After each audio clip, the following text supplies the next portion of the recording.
paint, just to. At the Let me preface Yep. this. right there in the So front.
I didn't hear nobody.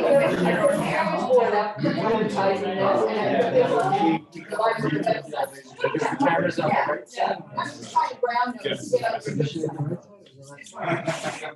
Neither one today. Thank you. These are amazing. It's my protection.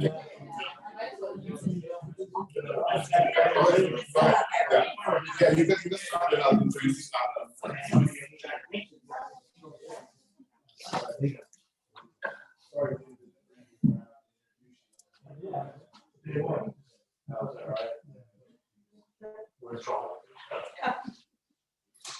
Not flat.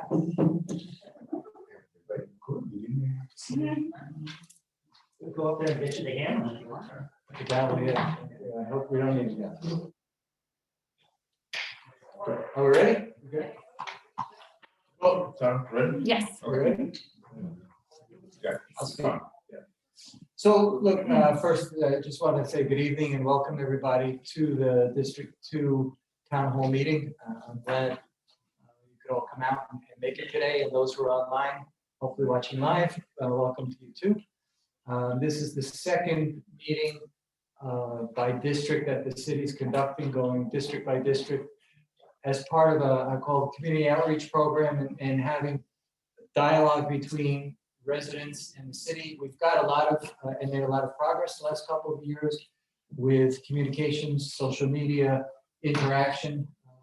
I think even personally, I know most of the people in the room, some I've just met, and others I've known only through the back of this, so, or through emails. So it's good to put faces to the names and email addresses. Today's meeting should be interactive. It's not really meant to be a lecture. I'll turn it over in a minute to Alex Ray, who's our city manager here in St. Pete Beach, and his staff. He'll introduce his staff. But it's really meant to be a dialogue. I think some of you have seen hopefully all of you have seen the draft of the agenda for today. But ask questions and steer us in the direction of things that are of concern to you, of interest to you, and that you want to hear us speak about. So with that, I'll turn it over to Alex.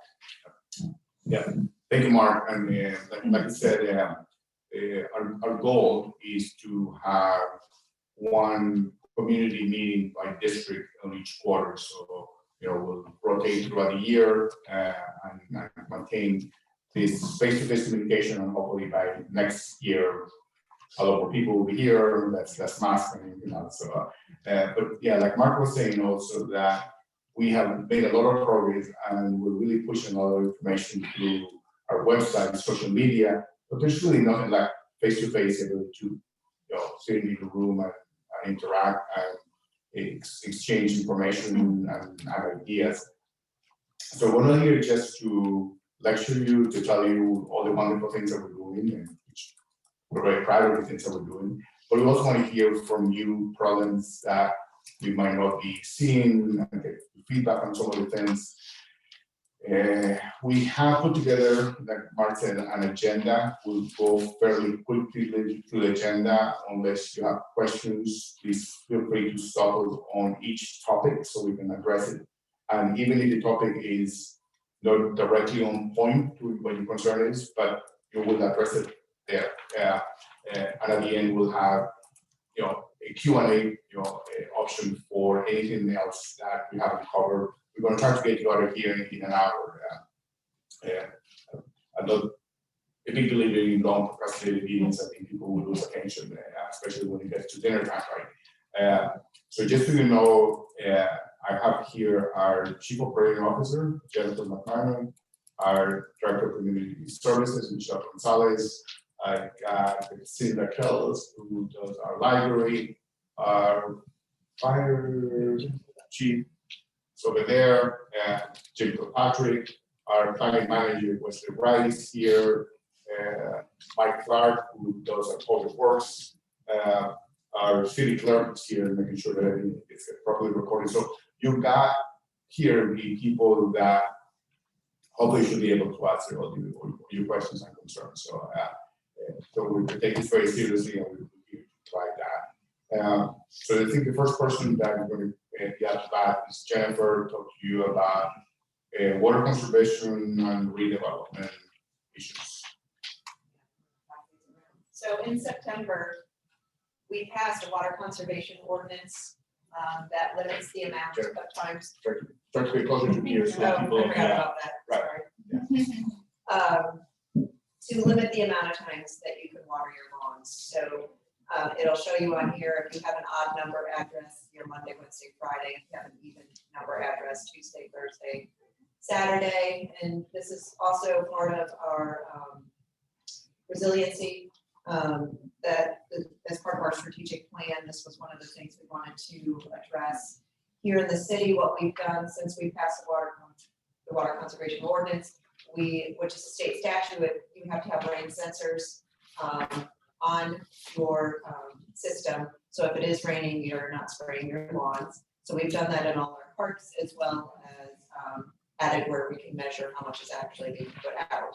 So it is stated the best way is that it doesn't do your lawn and you get to water every day, and it should be just 20 minutes at the 3 times a week is the best usage, and it will just, at the end of the day, increase capacity to our system for future use. So, is there any questions regarding that? Any questions on I that? just want, No questions. Yeah, How long is this in effect for? Is this forever or is this just for? unless there's some changes, yes, we passed an ordinance that put that in place. It aligns with what Pinellas County has already in place as well. yeah, the one thing that I guess Jennifer didn't cover is that it is also a cost saving measure, because we buy the water from the county on a per gallon basis. So the less water that we consume as a city, the lower the rates are, and the lower, better we can maintain the current rates without raise it. So it does help us save money on this as well. Any questions on the No questions here. redevelopment? So the redevelopment we wanted to talk about tonight was right to the east of us, the east end of Corey. So at the last commission meeting, there were some developers that came to present first reading of an ordinance for a variance that they are applying for. It is 247 43 high-end apartments that's being proposed there, mixed use. Bottom floor would be shop, stores, coffee shop, whatever ends up being in there. On the water side, they will have marina slips. The ones directly behind them will be for private use. Then they're building other boat slips, I believe 8, where the lot kind of behind the Blue Parrot will be a restaurant with additional parking there. The parking for the apartments are actually enclosed within the development, so it's its own parking garage kind of in the middle of the development. And then at the very end of the street is our property, and they're gonna build a park for us. So some green space, very passive park, probably a gazebo, but our goal, and then they wanted to put out decking so you could advantage of the water. Our goal with them is to connect Haran Park and that park, probably through a blue water trail. So having the ability to go from one park to the other. So that is things that we're looking at grants to partner with them on doing.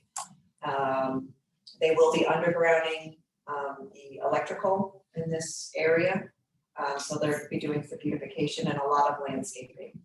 So I think it'll look better than what it looks like now. And so they've done their first reading, their second reading, it hasn't been set, most likely the second reading in February, along with their conditional use permit. February 22nd. Yes.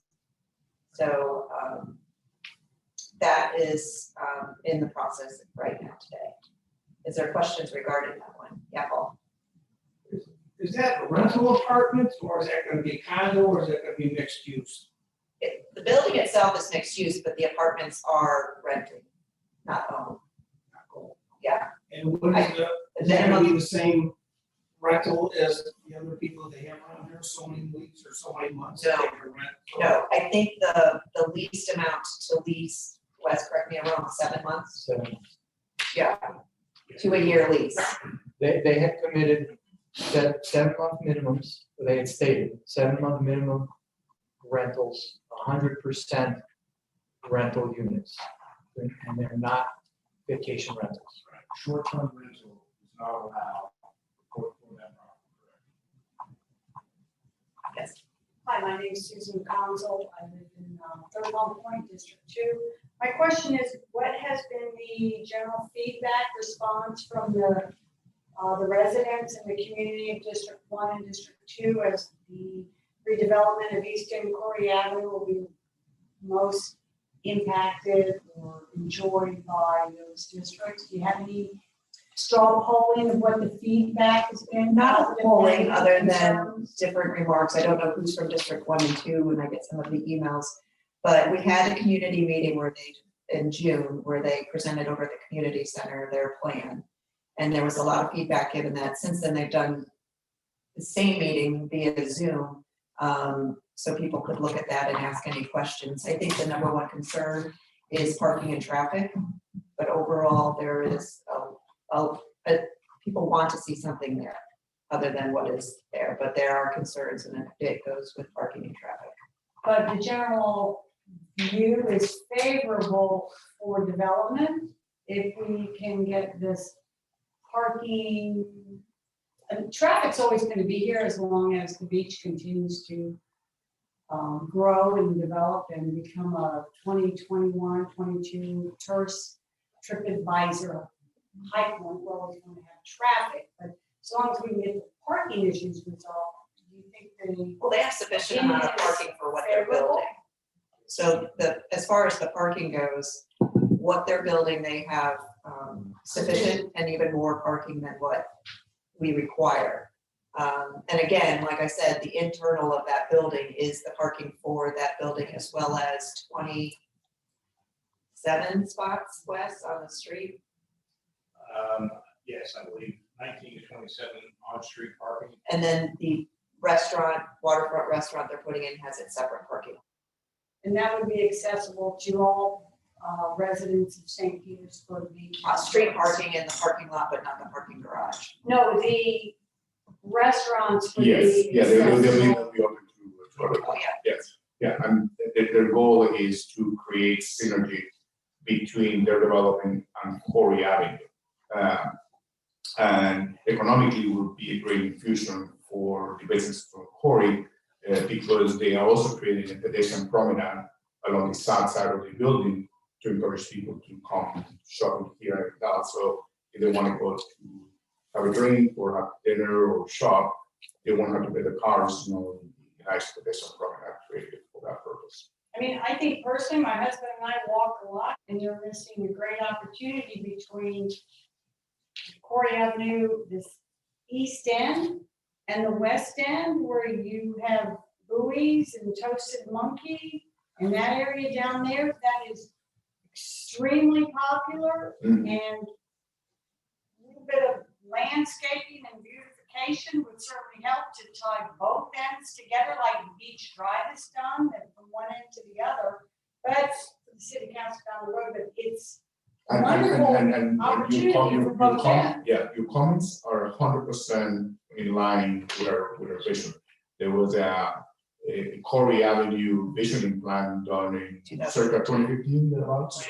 Right, and it talks about a lot of those concepts, and we little by little invested money in getting those things done. So right now, focusing on this portion of Corey Avenue, you might have seen that the city is investing money in infrastructure. We put nice, street lane signs and garbage cans and benches and landscaping and all of that. And we want to go towards the west later on to connect with those things. In a few minutes, we'll talk about Sunset Way and some of the things that we're trying to do to make Sunset Way safer, because you're right, it's become very popular. And now we got all the people walking in the middle of the street. So we're gonna talk about that in a little while, but I think the comments are fine. And this particular development, they mentioned at the commission meeting that their landscaping was to kind of connect that. They have it coming out onto Corey Avenue to make it a walkable thing to exactly that, start connecting all the way through. It's only 6 blocks. Yeah. We think that it's very far away, but it really is only 6 blocks from side to side. So. If I- Yeah. So Susan, also to your question, I mean, I've received in the past couple of weeks a number of emails, primarily favorable. There are some unfavorable, but primarily favorable. I'd say that the general, and this is not a scientific conclusion, but I'm just trying to think here. Some people are concerned with the size, the number of units. But I think that we saw from the developer, there was a presentation, if you watched last week's commission meeting, of the 243 units west, keep me honest, there's 450 parking spaces approximately in the garage. Yes, sir. So everything will be enclosed because the comprehensive plan requires the new developments keeping all the parking on site. So the question, there are some concerns on traffic, particularly here in this area. So Michelle and I are having another meeting, a call this week with the developer, and they use the traffic consultant to understand it better and the impact and the analysis they did to the roads. The conclusion from the traffic study was that the roads in this area can handle the additional traffic, and there will be additional traffic, and there's nothing here today, so nobody should be thinking there's no new traffic. But the study said the roads have the capacity to handle the traffic that this new development will put on the streets. So we're going to understand that a little bit better as we go forward, before we go forward. So two questions. One, from what I witnessed at the commission meeting last week, it seems our infrastructure, a lot of pipes breaking and things like that, the sewers and everything. Does the infrastructure support because I think the development was gorgeous, by the way, and I would support it 100% from what I saw, but does our infrastructure support it? Or do we have to reinforce any of our own systems to make sure that it works? That's the first question. The second question, from revenue to the city, what type of revenue is on a tax basis the city expected to gain from this? Yeah, so the first question, the infrastructure does support what we're doing. A lot of the work that you've been seeing over the last 18 months to put the force main all through the boulevard, through Golfins and up on Boca Ciega is exactly to support the level of development that got approved under a comprehensive master plan. And let me reemphasize that everything that they're proposing is within the guidelines of the comprehensive master plan. So nobody going ahead of any kind of waivers on terms of what the plan calls for. They are going to be responsible for connecting their infrastructure to a city infrastructure, which is going to be here at Boca Ciega.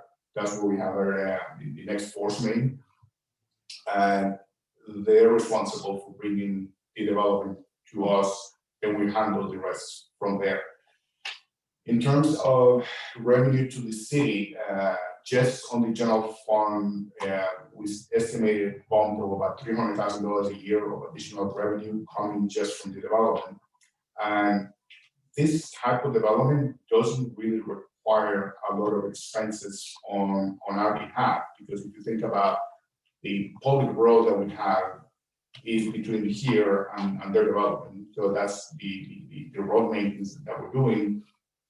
They are going to be making a contribution to our park system in terms of park impact fees that we have to pay that help for us to be able to bring additional park infrastructure online.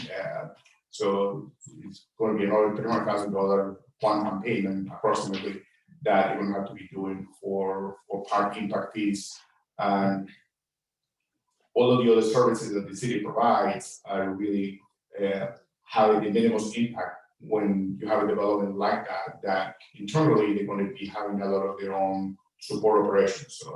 So financially it's a net plus to the city because it makes it easy for them. And one more point to clarify on that, because I have received some questions on the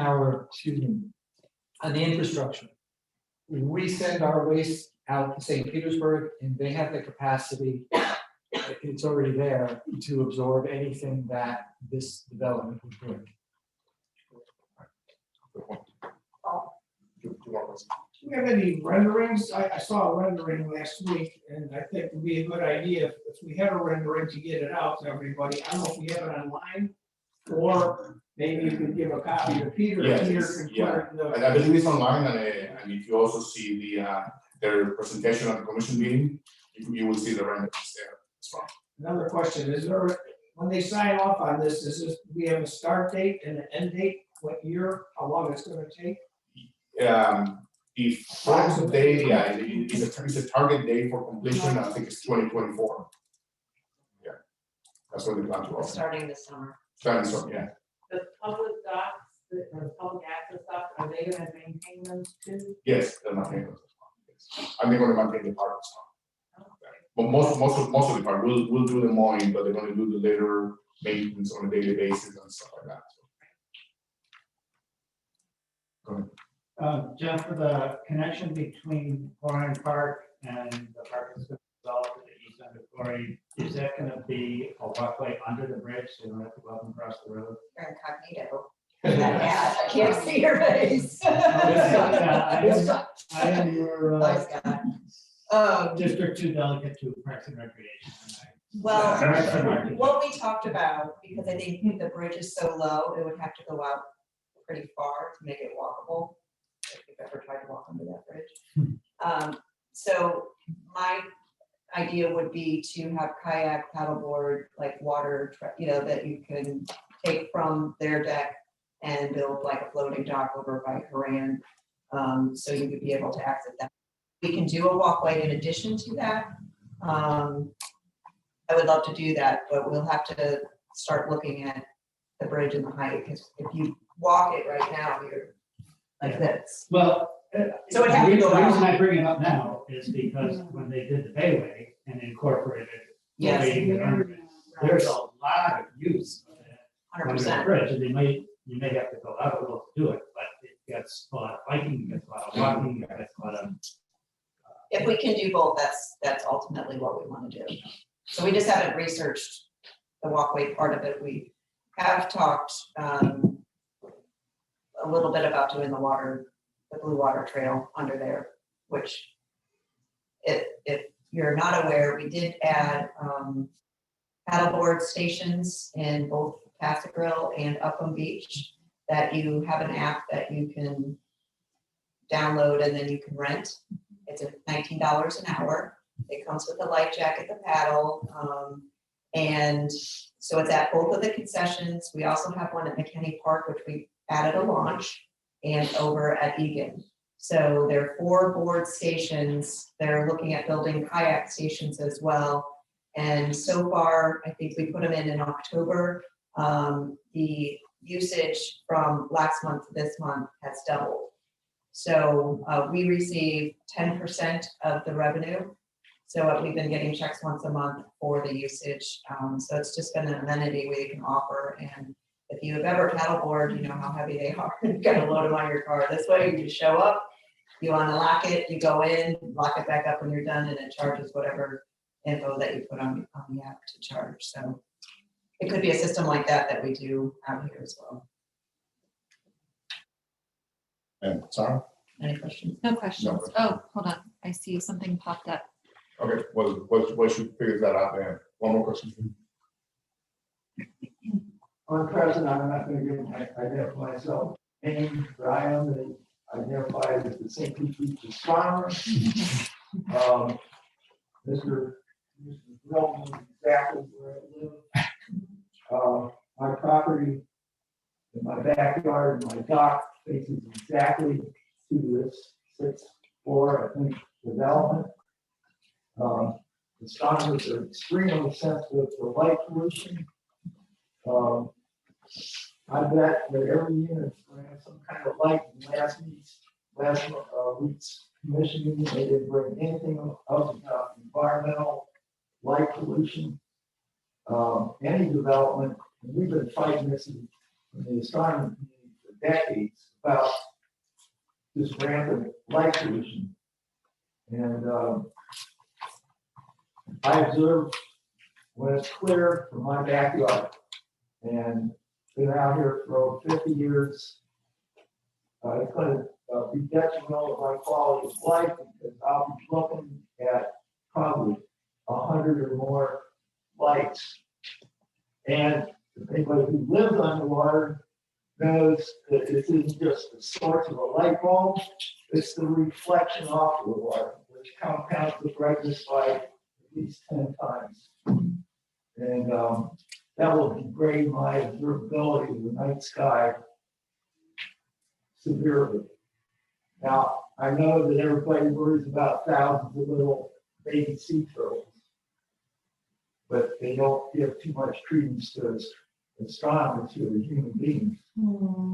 So this is going to degrade my quality of my property because light pollution, which wasn't brought up, architecturally, design-wise, I just wonder if they've even considered that. On the waterfront side, lighting, the dockage, it's going to be high-end sailboats, which are over there now. But there'll be super security lights on those. Anyway, I just want to express from the astronomy community our objection to additional light things. And then you got the turtle problem.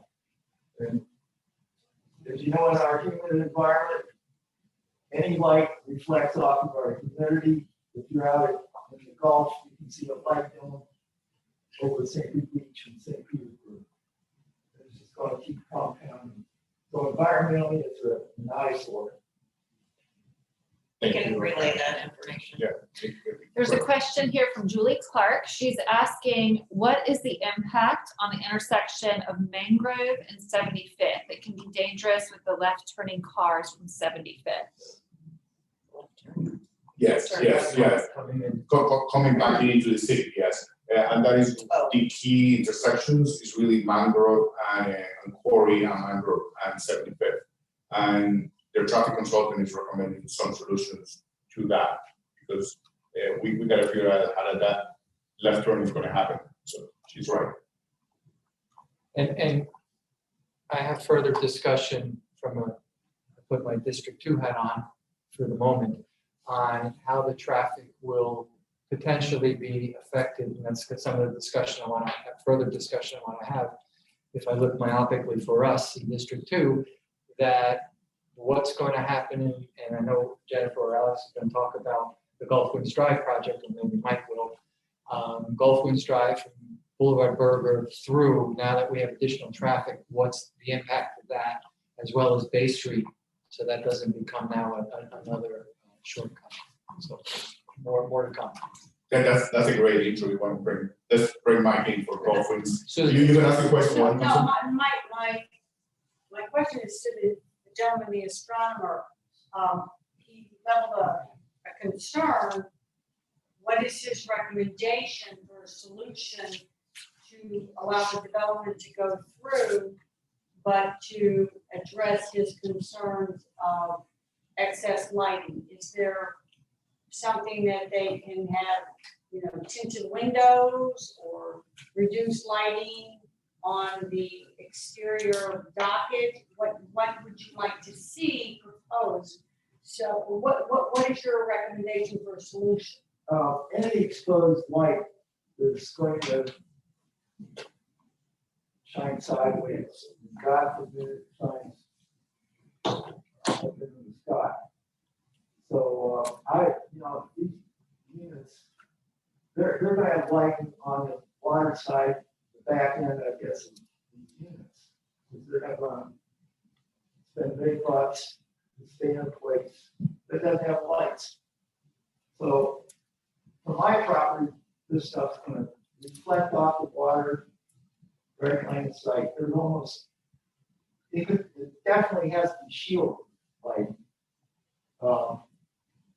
The issue with these street lights, there were several designs that had straight up type lighting. Fortunately, we got the ones that had a cover of them. So they're called horizontal lighting, not vertical in the sky necessarily. Still reflection off the ground. So if they have to have lights, there's no discussion last week, which you have all the developers and the staff. I couldn't bring it up because it was a quasi position, initial one, this one and speak. So either they're ignoring light pollution, it's what I have, is, you know, with their design, they're just gonna stick lights on every back porch, balcony, whatever you wanna call it. If you live on the water, Yes, I do. you look over Yes, we two do. neighbors 300 feet away across the water. You ever notice the reflection on the water from the lights? God forbid there's submarine dock lights, you know, these underwater lights. We're saying when they're not placed deep enough in the water at low tide, they come above the surface. There must be LEDs because they light up my backyard, my house, from over 300 feet away. So what's the minimum to get it on their own house? So it's just disregard for the environment, for people who enjoy looking at the night sky. When you're serious, there are thousands of objects in the sky that are not been able to do that. It's a great house available to enjoy the sky. All right, next up is Gulf Winds Drive. My name is Mike Clark. I'm the Public Works Director, and I'm in coordination with my friends over here on the rest of the staff. So to date, we have taken in a lot of public comment and the observations from the folks that live there and used Gulf Winds Drive to get to where they live and back and out. And then there's a group of folks that use it as a throughput to skip traffic on Gulf Boulevard. And so all of that considered, Gulf Winds Drive is an interesting street in that it's got some different characteristics to it. Farther south, there's a large condominium complex that's more commercial than private homes, and then you move into the private home sectors, and then you move into a little bit more of a quieter neighborhood, and then you end up out here on 75th Avenue. So different sections of the street will lend themselves to different applications of the requests from the general public to provide for pedestrian access, provide for bicycling, to look for ways to reduce and keep people's speed in check so that we don't have the excess speeding out there, which is dangerous. And so there are various techniques to do that. We have not yet received the first concept design. I expect to get that by the end of the month, actually. So we're just a couple of weeks early there, Commissioner. Sorry about that. But when we see that final concept design, I'll be going through with the rest of the staff, and we will schedule another public meeting like we did for Ciega. So we're probably going to be just keep an eye on it and be towards the latter part of February. So, but it will give us time to digest the input at staff level, and we're going to be back to the commission. I mean, to the commission and to the community. At this point, everything that they are doing, because it's at the concept level, can be changed. So after we go through that process in February, then we will agree to a final design, and then it will be the actual engineering portion, which if you're going to change that after that, then it requires a lot of re-engineering of the project. But when you are looking at this in February, we still have a lot of options on the table, so I don't think that anything is already pre-cooked. We want to have just visuals so you can see street by street, block by block, what is going to be happening in each of those, and be taking input from the community as to what they want to see there. We went through that process with with Boca Ciega, with the community up there, and it took a lot of discussion. There were some issues where 30% of the community wanted this and 70% wanted that, and these 30% were probably happy that the majority won, but that's kind of how we went with that. So we'll be going through that process with you guys in February.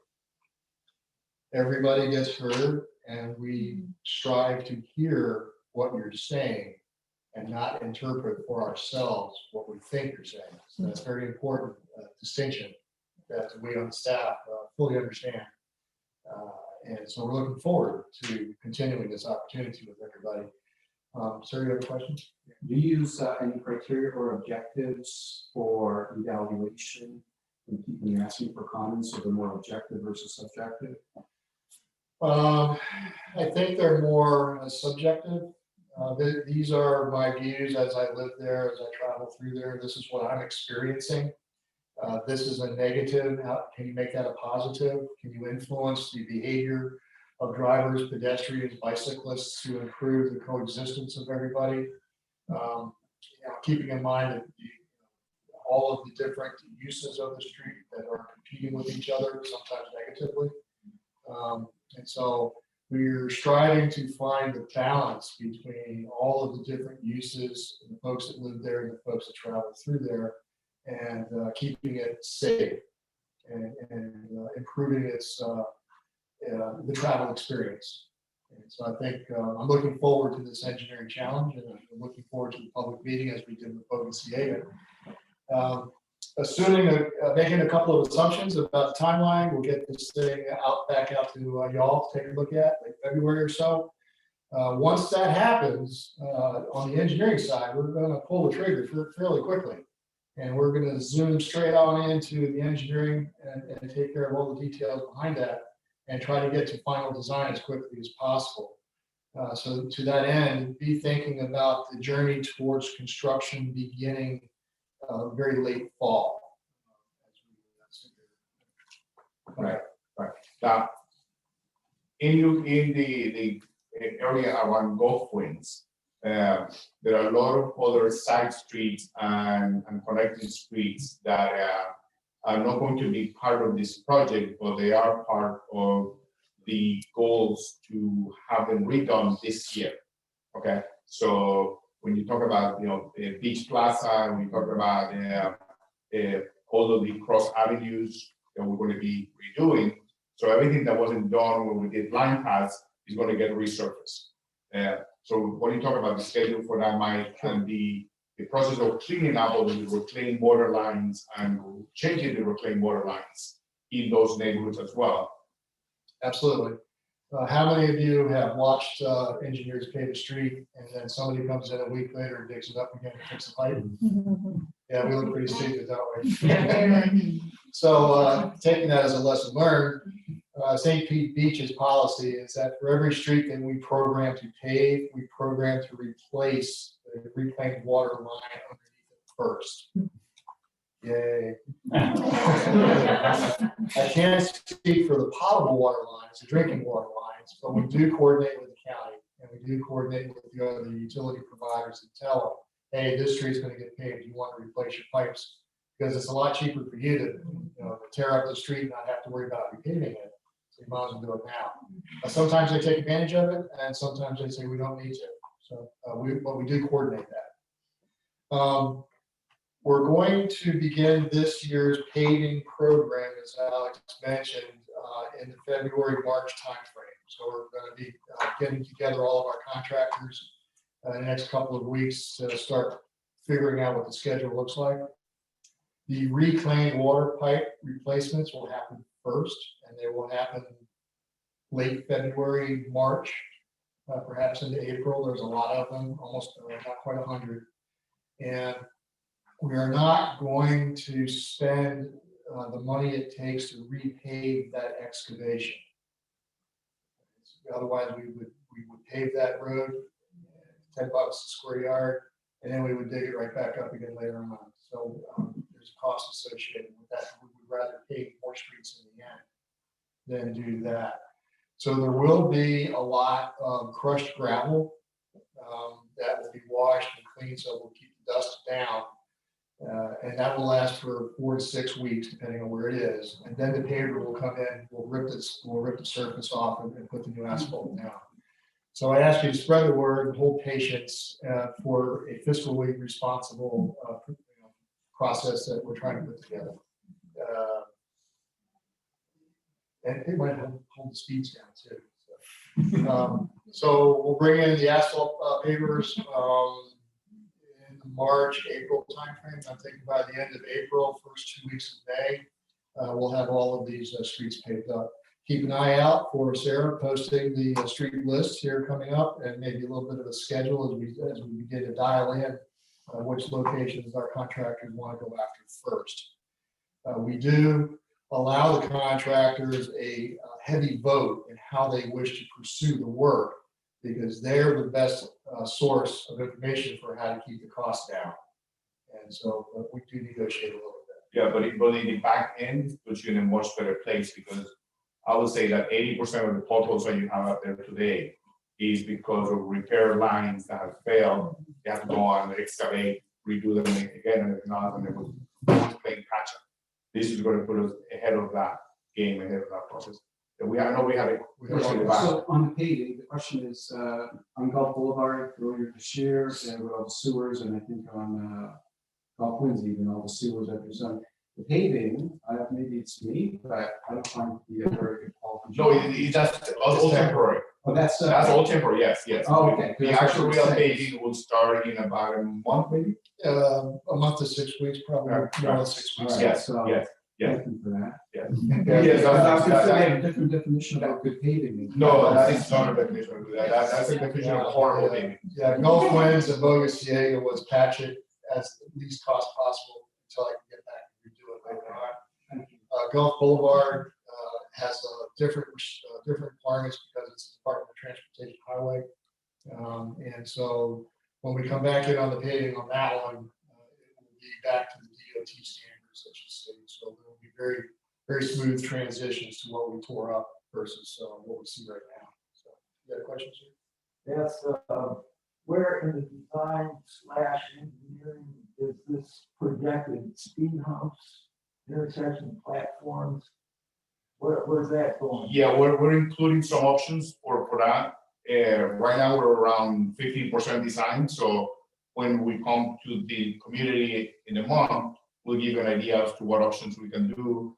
We've talked to people about speed humps. We've told people about a couple of roundabouts, four-way stop signs, different options. Are we work through that with you guys? I disagree with anything like that. Okay. Yes, sir. Mike, a question. When the construction starts, and I know John from Charles Transmission is remaining, Frank at the Blue Parrot Estate, those Right. two businesses. Yes. How do they feel about all this construction going to be happening around there? And are they going to complain about parking for them? And Yes, the construction is going to affect their business. They are going to complain, and we're going to work with them to provide sufficient parking for their businesses. Even if we have to accommodate some parking inside of City Hall, to keep viable parking spaces for the businesses, because they have been there for a long time. They decided not to sell. I know that the developer wanted to buy the properties, so they're entitled to maintain the businesses while all of that construction goes on. Sorry, Mark. No, that's okay. So, Mike, while you're here and talking, something that's near and dear to, I think, everybody here, I'll just assume and speak for everybody, potholes. And the speed to repair the potholes. Can you give an update on what's happening with potholes and I mean, it's inevitable. We will have pipes are gonna break, things happen. So, Sure. Well, thank you for that. Yes. So we use the term pothole unscientifically, yes, of course. and I'm okay with that as more of a scientist. So they're actually utility cuts. We don't have very many potholes per se as they are defined. But the utility cuts, because of the reclaimed water and potable water line breaks and other drillers and things in the area, have been difficult to figure out how do we approach repairing these things. And we don't know where they're going to show up. Sometimes we don't know when they show up until days after they've shown up. And so there's a lot of moving parts on the beginning of that. So, and we also have resource issues. We've got to be wise with the dollars that we have and try to figure out where's the balance between the time it takes to respond to a utility cut, get it fixed, repair surface wise, versus how much do we spend doing that. So we took a look at the whole thing. We came up with a monthly process every 4 weeks. And we don't worry about the weeks there sometimes. So it's a 4-week process. In the first week of the month, we are administratively hunting to make sure that we know the existence of every utility cut and repair that needs to be made. And we coordinate that with Pinellas County Utilities.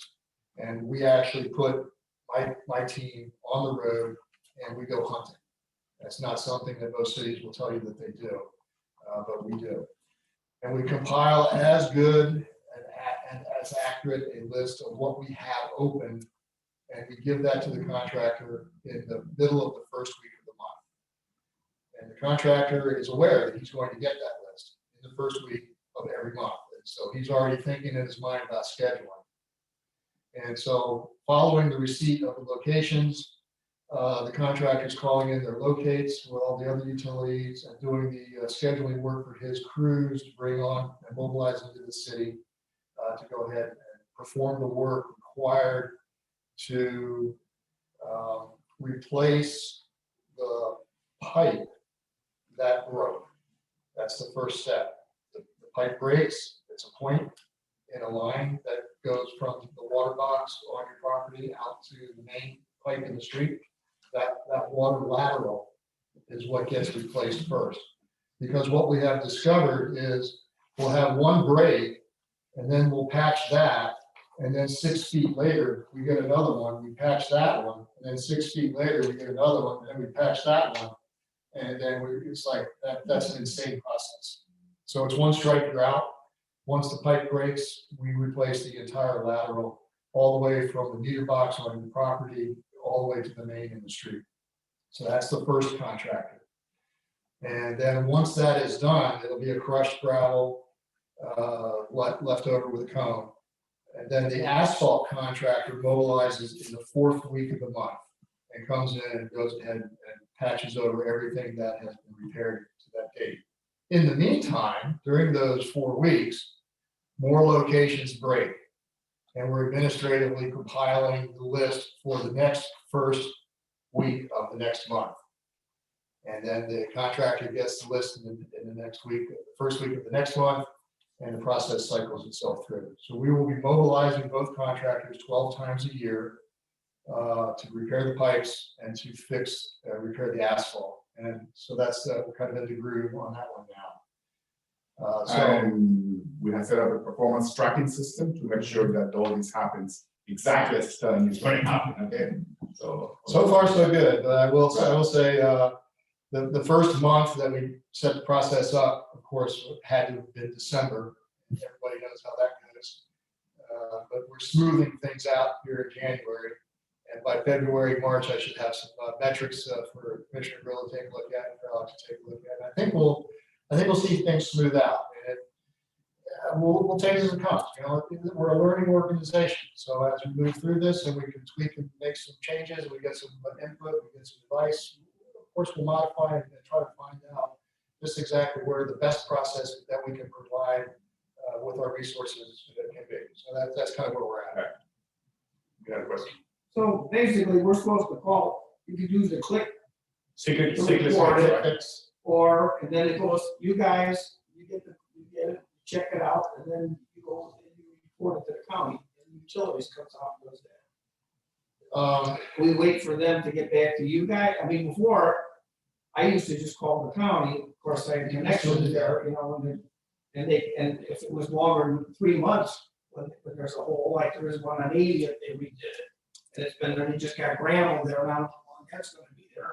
And hopefully that one's on the list for this one. Yeah. So basically, we go through the city, you contact them, and then you work. That's how it works. So if you observe water coming out of the ground, call Pinellas County. Right. They stop the water, both the drinking water and the reclaimed water. They are the plumbers. They have the 24/7, 365 teams. We have no capability to manage that. Right? So if you see the water coming out of the ground, call Pinellas County. They'll come out and fix it. We're in contact with their work order management system, and then we'll find out about it. Then we put it on our list to replace the pipe that they just did a little fix on. But if the following day you want to make sure that we know, and you want to do a cyclic fix, you will be doing us a favor. Absolutely, right, yeah. I know they come out there, they've been out midnight and everything else, I've seen them come out, and I know a couple of the guys that's been out, and everything, and they work out great. I'm just talking about the patching, when they get done digging it up, and how long it takes for them to come back out to put. So that hole goes into our process. So it doesn't matter what day of the month it happens, it goes into the monthly process. And so for all the holes that happen from the second week to the fourth week of the month, they're all going to the first week of the next month. We don't have the ability to hopscotch back into the contractor. He's already mobilized, he's already scheduled his crews, he's already set his prices, he's moving on. The asphalt contractor is moving on. And so all those locations roll to the next first week of the month. And so a utility cut that Pinellas County leaves behind can be left there for 4 weeks before we get to it, worst case scenario. But it's inside a consistent process. We know it's there, it's on the list, we mobilize our contractor. So try to smooth this thing out over time. Also, I told the neighbors, because all of a sudden they get a little excited, and he said, should I call? And then he got 10 calls going in, I said, no, it's been reported once is enough, they're handling it. If you have a real big problem with it, then you call your commissioner, and they'll work it through it. That's more calls they could Yeah, have. he has a big fix button, super one. Yeah. Once we see this big click fix, So- maybe so just send it to spec. I can tell you that from water, from leaking waters, I see it, I call the county emergency, Pinellas County Utilities. They react very quickly. And especially when I reported ones where I see where unfortunately the pipes break, but it is the reclaimed water going down the storm drains, which go right into the bay. I've seen them come in hours because they realize we shouldn't be putting reclaimed water into obviously into the bay. That's bad for everybody. But I will say, and you mentioned, use the C-Click Fix function or application, whether on the web or on your smart device, to report items, because Mike needs help. He can't be everywhere in the city. And if we see something, we can report it, it gets tracked, it gets notified to Mike and his team, and then it can get the appropriate action. And to be very blunt, it'll also be tracked in a formal manner. And these two gentlemen will have a discussion on why their things open or not open, different discussion. But he needs our help, jokes aside, he needs our help because he can't be in every street and every cul-de-sac in our district or in the city. And if you're not familiar with that, you can contact myself or Alex or Mike, and we can send you the link. It's a very easy process to raise the issue. Thank you. We are going to now jump to the board you have over there, talk about Sunset Way and some of the plans and discussions we have about Sunset Way. So this is a combo, Michelle. Yeah. Okay. So we are working with the design firm that will have what they printed out when we were going over some of the things to consider as we look at redesigning some of this area. First, let's start with the waterways. So we are working right now, and it's been in discussions for probably a year and a half, along with the owner of both Slips and Monkey and Buoys, in putting in marina boat slips that will go along here, along the parking lot here. And we are looking at doing a fishing pier that would connect to it. It would be one project, so it looks like similar project, but we would be responsible for the thing of the materials and the work that happens on just this section of the fishing pier. It's kind of like an octagonal shape that comes out of the water 60 feet. I'm sorry, who did you say would be building the? Marina, Toasted Monkey Buoys. Toasted Monkey and Buoys would be. Yeah, they're doing a private They marina. do it privately, so Yes. it would be jointly owned between Toasted Monkey. We and wouldn't own Buoys. any part of this. No, Toasted Monkey and Buoys would be doing the marina. Correct. So, and what's taken so long is we're asking a lot of questions on the breakdown of where they're getting the costs, so it can be transparent on that we're not paying for any part of theirs. So that is the look at we're doing in this area here. There is a park that Sunset Park that is right here, that we will be doing some improvements to it with landscaping and some seating, to that area. And then the intersection here, we are looking at doing a slightly raised intersection like you see down on Gulf Boulevard. I'm sorry, Jennifer, that is Sunset and Corey? Sunset and Yes, Corey. Sunset and Corey, correct. And leading in from Corey, this goes to what you were saying, Susan, is if you go from this block all the way to Gulf Boulevard, it is diagonal parking. Once you cross Gulf Boulevard, you're turning in. We are looking at doing the diagonal parking all the way down, creating sidewalks. If you cross over Gulf Boulevard, there's no way really to walk from there to there. So Michelle is working on that at the diagonal parking and putting the sidewalk in for that. And extending the sidewalk, so we are working with Willie's. Currently, they have seating that they have added through COVID that is out there. What we are looking at doing is extending the sidewalk that would be alongside of the street, and his extra seating would abut his existing restaurant. So his parklet would actually be where the sidewalk is now. Sidewalk, we make it wider, and then we do landscaping here as a buffer as you come in. So we're looking at that walkability. And this 500 block of Corey is not very walkable. So I know Michelle has applied for funding. Well, that's like the first phase that we're looking at is doing the improvements on Quarry. We're gonna start first with the immediate area here, and then we have to engage with the property owners and the business about the parking situation and how we could redesign all of that. But another phase that we're looking at is connecting Sunset Way from Quarry all the way down to Beach Plaza, so you can walk to the beach. And I applied for a grant with Ordinance, which is like a PO and FDOT. We're funding, basically completely fill the gaps and do pedestrian safety improvements all along, so that there's a complete sidewalk network all the way to up on beach, so eventually you can go from Quarry all the way down the block and bike and looking at mobility in total. We're still waiting to hear back from them. The last conversation was like, we're good with getting the funding. We just don't know when the timeline is going to be yet for the dollar to come in. But that's another midterm phase of improvements that we're looking to do there. So, and then the next phase would be eventually looking at connectivity, sidewalk enhancements of this all the way down to 67.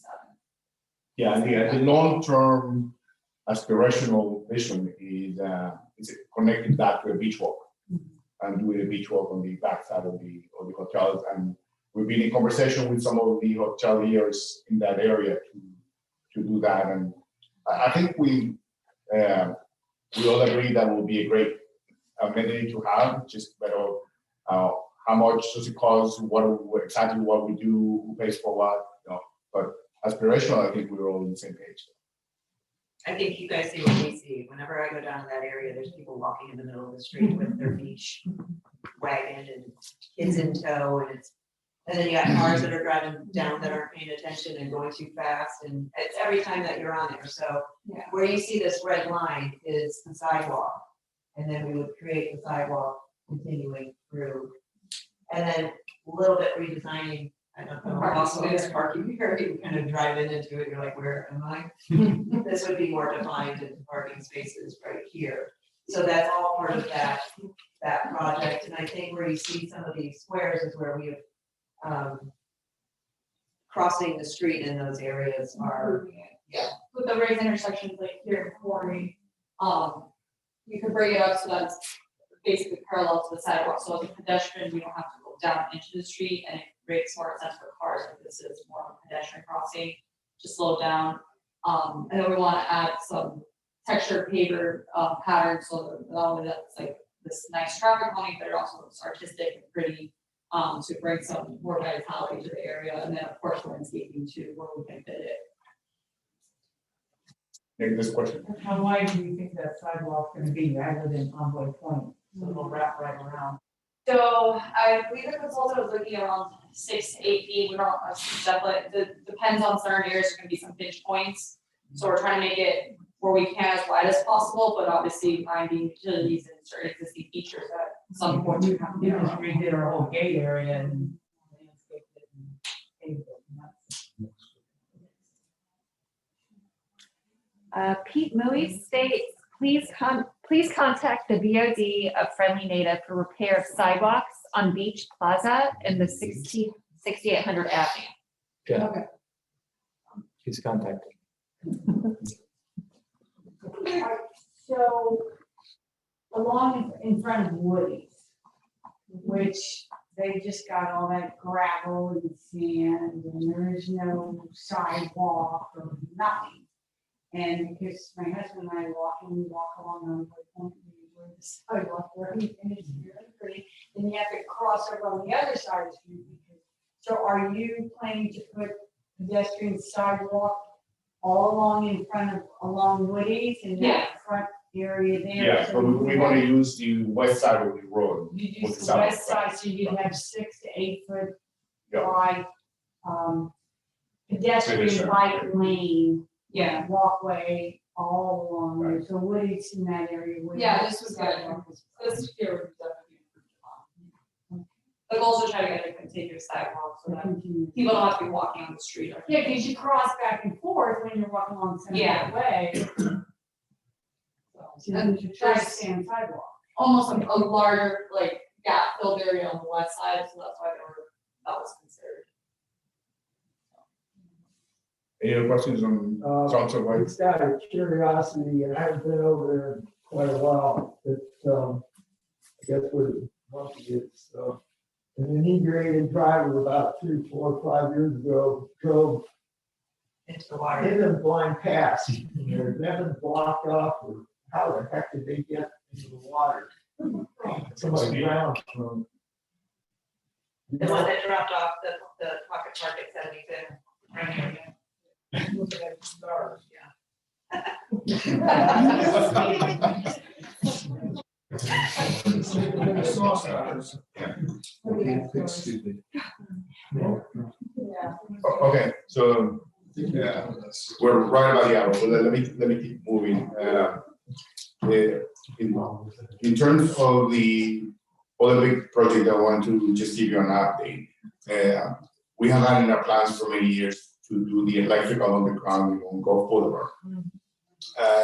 We are finally at the stage where equipment is being accumulated back here on the property on this quarry. And we're just working in the schedule with the contractor to set up a date for beginning the installation, but we're probably looking at about the end of February, beginning of March for the actual construction work to begin. A lot of the work is going to be done either to do the conduit is either on the sidewalk or right adjacent to the sidewalk on private property. We have a lot of easements from people who want to do that. And it's going to be directional boring, so they'll make a whole bore through it, get to the next point. So hopefully the amount of disruption that you see is going to just be a fraction of what you've been suffering through for the last 18 months. So because most of the work is going to be on the sidewalk or on the private property side of the sidewalk. Sometimes for safety purposes, they might need to go a little bit into the bike lane, a little bit more than that, just to have some clearance. But we're not going to be doing multiple lane closures or anything like that on this project. The first phase of the project is from 75th to 55th. We're going to start on 75th and then work our way south on the project. And the second phase we're in the design process for that second phase. So that's going to be subsequently after the completion of the first phase, will probably be very close to rolling from one phase to the next. We don't have the exact timing yet. The funding is pretty much there. It's all penny 3 and penny 4 county money. So it's unless the The numbers come a little higher on the next phase, and we should be able to do it all with the county money. If not, we'll end up having to commit some of our own money, but it's a project that aesthetically is going to change significantly the look of Gulf Boulevard. With some of the property owners, as we're working through the easements, they'll be granting us the additional easement to expand the sidewalk. I think you all know that as one of the goals that the city has in its comprehensive plan is to do 10-foot sidewalks on the boulevard on both sides. When you see big parties of people walking on the boulevard and they can only go 2 or 3 deep because we have very narrow sidewalks, and we're trying to encourage people to walk the boulevard to go to our businesses from whatever hotels they're staying in. So we're beginning to accumulate easements on that, and in some of the properties as we finish the electrical undergrounding, when we have to then patch things up, we'll be expanding some of those sidewalks as well. That project, I think the timetable for the construction is a little bit over a year, right? North of that, yeah. Mike always wants a little bit more leeway whenever I say a date, he goes a little bit more. But yeah, any questions on that project? Yes. Since Gulf Winds Drive is being redone, are the utilities going to be put underground on that street? This is from Donna Palavida. Gulf Winds Drive? Yes. Yeah, not at this point. Because we decided that if we were going to wait to be able to do the underground utilities on Gulf Winds and Boca Sierra, we didn't have enough money to do that, and the condition of the road is in such bad shape that is going to be something that we can come back later on to do, because it is not, those undergrounding is not going to be done. Same thing we're doing with the boulevard. It's not under the road; it's adjacent to the road, so we can complete all of the road repairs. We didn't want to look at the quality of what we have up there at the bottom of Boca Sierra and Gulf Wind. We could only really have, if we were going to do the undergrounding, we would have done one project, and the other one would have to wait 2-3 years to get started. And I don't think that is really fair for the people who live right adjacent to those homes to live in with that quality for that long. So, and there might be some small economies of scale to have done the undergrounding at the same time, but we'll come back and that's something that the commission can address later on. What's just to give people an estimated price And the Gulf Boulevard project for 40 blocks is 15 million 15. for Gulf Boulevard, right? And if you did Gulf Winds, would be I can't really, but just rule of thumb, we're almost spending about $300,000 a mile. Do you plan to return and look at undergrounding Gulf Winds? Yeah, we'll look at that, and I think Mike was saying 7 million. Right. So we're talking about a big number, right? So, Would you plan on looking at that in the future? yes. That answers Don's. Yes, in the future, yeah, longer future. It's not inexpensive. Go ahead. So when you said a year, is that for the full 40 blocks or is that just? No, for the first 20 blocks. First, that's for. Yes, correct. So that's going to start in February, March? Very much through about the summer of next year. Okay. Second question is there any consideration for the city helping neighborhoods if they want to go underground and to help with obviously expertise, with financing, we can, the plan right now is that we will help you with expertise, and neighborhoods can set up special taxing districts, which is a way to, capture the money, fund it, and be able to pay for that over time. But we will basically provide the technical expertise to any small community that wants to move forward. Who would be the point of contact for that? Vince Tanaka. Vince is our assistant city manager, finance director. I'll look through Mark. Yeah. Yes. Thank you. Alex, down the line, can the city go and ask for some government grants going forward for any of this construction, for underground, the lighting or anything? We're always looking to get other people's money, right? So absolutely. But Any on other that questions? point, but on that point, is there not an argument where Barrier Island, that the whole island should go underground and whether several, state or county Yeah, subsidize? and there is beginning to be more resiliency money coming down from the state. And we might be able to convince them that some of that money can be redirected to, help us, put the entire network on the ground. So. In the meantime, my understanding is, I think Duke Energy needs to, the infrastructure as it stands now, the overhead, to strengthen that, harden that. Correct, and I think any new development that they do, which we don't really have a lot of new development, but any new development has to be underground. I think they have that requirement, so. But for the existing neighborhoods that have, most of us do have the overheads. Right. And as far as I know, my neighborhood, Duke has not come back and hardened and reinforced what's there. So the question is, one, is there a timeline by when they need to do it? Number one, and number two, assuming whatever that time frame is, whatever cost Duke needs to incur, could we use those funds to subsidize undergrounding instead?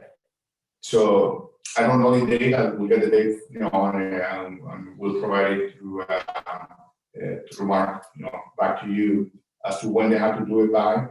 But I do know that because they have that requirement, whenever we engage them to do the work that they need to do, because all of the electrical work has to be done by them, and they have to give us a cost estimate for that, we do get credits on that cost analysis towards what they would have been spending in terms of hardening their infrastructure. So they're providing credit towards that. Good, very good question. So it sounds like you've been doing research. Yes. He's an expert. Yes, yes. Yeah, okay, so any more questions on this subject? Jennifer, let's talk about some fun stuff. And you have been seeing that. Yeah, we have that center. Come on, fun stuff. Oh, fun. Just Fun, upcoming fun, events. So, spring concerts are back. So we're continuing from our October series. The first one is next Friday. It's all tribute bands. We have the Fleetwood Mac tribute on January 28th, U2 tribute band on February 25th, March 25th, ZZ Top, and April 15th, the Beatles tribute. It's free. We're charging over COVID so we can control numbers and do crowd control. It is back to being a free event. So bring your chairs, bring your blankets. And we team up with a nonprofit that sells the beer and wine at each one. Along with music, more geared towards seniors, we do music in the afternoon on a Sunday afternoon from 2 to 4. We just had one last weekend. It's February 13th, March 13th, and April 10th. That's up in the ballroom. More 50s, 60s music. So it's popular among the seniors, and that's a free event as well. And we have our underwater egg hunt at the pool. It's always Friday before Easter, so April 16th for all the little ones. And speaking of little ones, our camp registration for this summer starts February 28th. I know that this district took advantage of using the inflatable movie screens that the rec center has, and you can always request that and have your own little event in your neighborhood, and we're here to help facilitate that as well. That's Linda. How do I compete with that? You might think I can't, but I can. If you haven't been to your library lately, you haven't been to your library. It's been completely renovated from the roof through the parking lot. We've got a new electric vehicle charging station. We've got all kinds of services that you can access in the library and from home with your library card. If you've got Netflix, why? We give that away for free, not Netflix so much, but we've got Hoopla, Canopy, we've got ebooks, we've got e-audio books that you can access from home. We have a great bookstore, as somebody here could attest to. We also have great programs.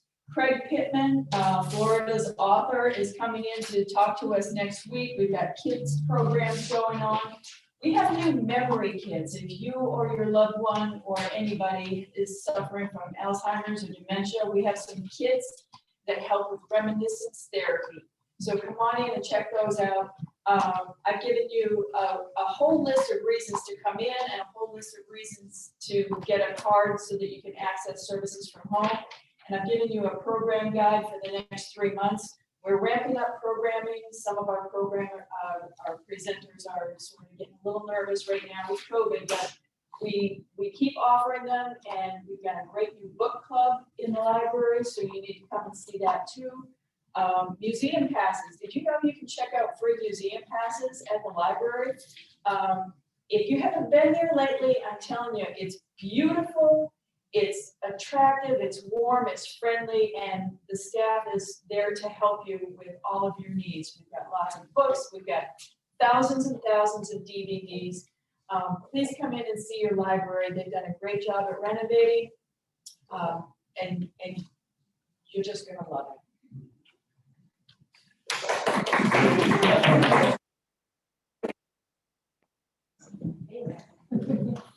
Okay, that's the end of the formal agenda. Any other questions on any subject whatsoever? So I have a few. One, the beach is gorgeous or blessed, but I just find personally not enough trash cans, and I just think people Yes. litter and they're really far away.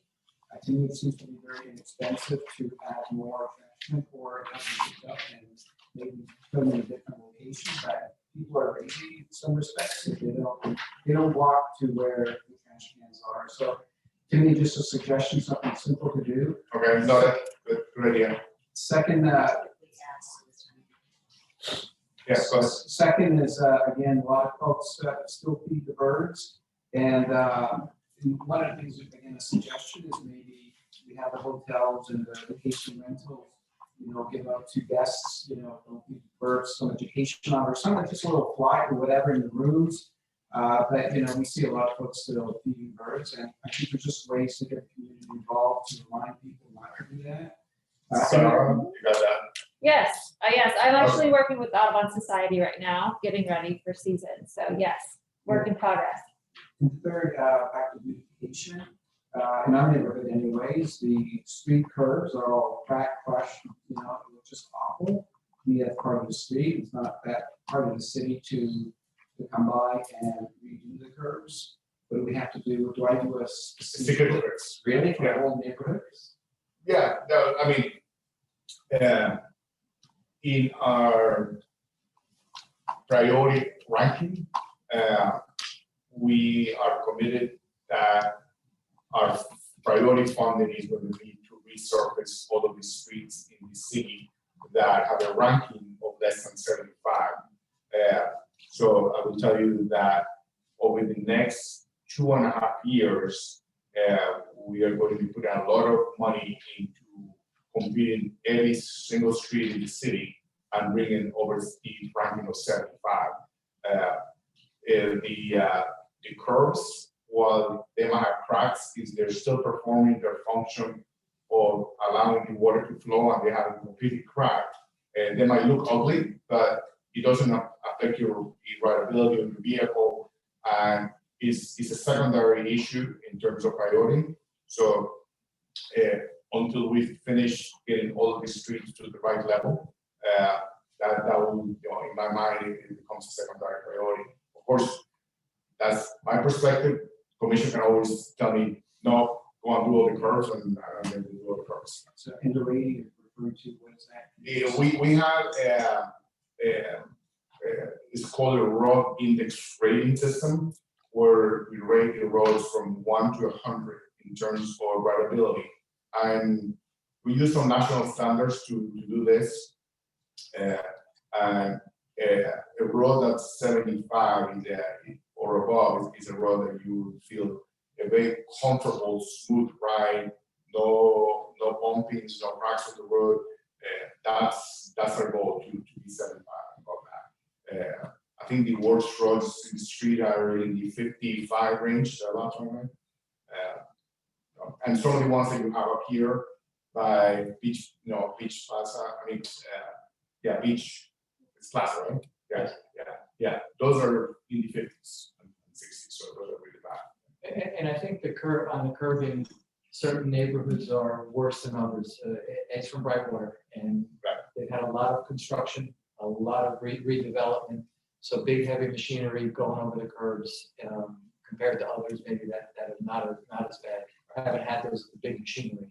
So. Yeah, and we don't have a curbing rating system yet. But on that point, you should get the construction companies that have to pay for it, because they're the ones who are just running it, and you should go to them. Because I've taken pictures on, it's ridiculous what they're doing. Yeah, and whenever we can associate a break to a construction company, we will go after them.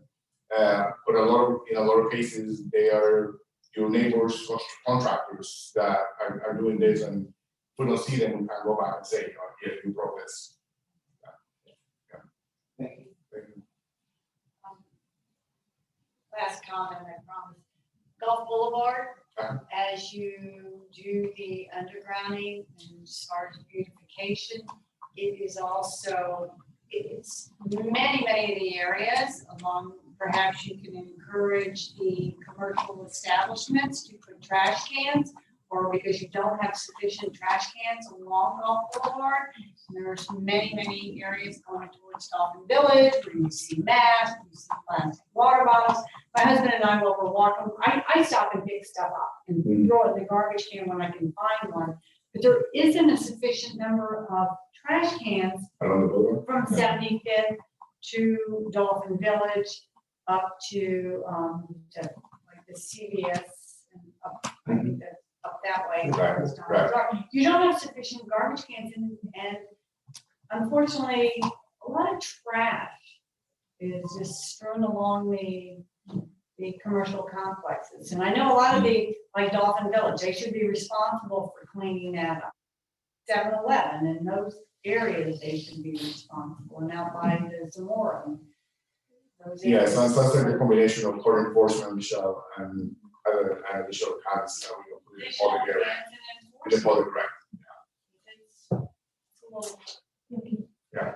Yucky. If I'm gonna be semi-forced to use standard, because of Gulf Winds construction, the intersection of 64th Avenue on the Gulf Boulevard, those Italian cedar trees in the basil leaf property, obstructing my line of sight to the south on Gulf Boulevard, to where it's dangerous to pull out because you can't see oncoming traffic. And God forbid you have to make a left-hand turn. Okay. That's code enforcement. They really need to be removed. Yeah. Good, two Sorry. things. Julie Clark is asking, what are the plans for redevelopment on 75th? So many vacant businesses and eyesore. 75th. We've talked to Yeah. people, but there is nothing in front of us right now. There's a lot of interest, but no concrete plans. And some of the investors are still a little shy about coming and investing in Sandy Beach. We kind of have a reputation for being drown slayers. So I think all of that is hopefully will change as they see some investments actually being approved. It's holding back a little bit. Donna Palavita has stated that she sent a question or an issue by email earlier today to be read during the meeting. I hope Alex or Jennifer has it. Okay.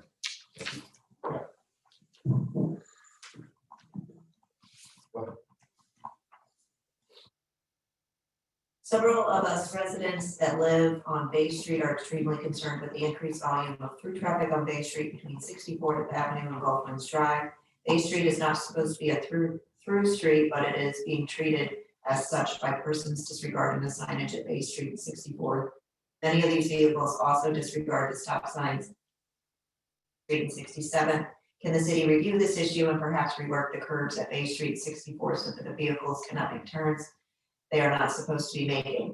Also, many vehicles think they are going to get to the bridge by turning onto 67th from Gulf Winds and onto Bay Street, just end up back on Gulf Winds Drive. When traffic calming measures are put in place on Gulf Boulevard, we believe these existing increasing problems are going to get even worse. We believe that more people are going to and from Three Palms Point neighborhood and the general public will try to use Bay Street to avoid these speed tables or whatever other traffic calming measures are going to be used on. I told her that we don't have an answer for her suggestion yet, but it's one of the things that we'll consider when we do the engineer analysis for the road. Yeah, I think traffic becomes like water, it finds the path of least resistance. Yes. People are smart, and Bay Street, again, it's just indicative of a bigger problem. With quiet residential streets, we have more traffic, where people get a bit more creative as we fix one area, it pushes a pressure point, people get creative. So how do we balance all that out? That intersection that, this, Paladino is referring to at, Bay Street and 64th. 3 or 4 years ago, there was an accident clear down the Bayway, the woman was killed, and the investigation on that lasted for many, many hours. And the traffic was backed up, clear up to, who knows, 75th from the Bayway. And the only way I could get home after sitting for an extended period of time on the traffic that was backed up was to come down Bay Street, turn down 54th and Three Palms Point area. So I don't want that intersection blocked off with Bay Street and 64th. That's why this process is it's a very participatory process, because one might be a good idea for somebody, is a concern for somebody else, and we gotta take all of that into consideration before we go and make a final decision. Before we wrap up, I noticed that the mayor has joined us. Mr. Mayor, do you want to say anything? Yes, I wish I could have been here for the whole thing. Plans to prepare people and so on. Thanks everybody. I don't know how to see it's kind of crowded. Sure. Look, thanks everybody for coming out. I hope this was useful. As always, this is just another data point in our ongoing communications. I think most everyone in here knows where to find me, and Alex and his team knows very well that I know where to find them. So we have good communication. I mean, it's good. We need to have the give and take. So again, thanks for coming out. We ran over a little bit, but I think it was good discussion. It was fruitful, and we'll keep going with these dialogues. So thanks very much, and have a good evening.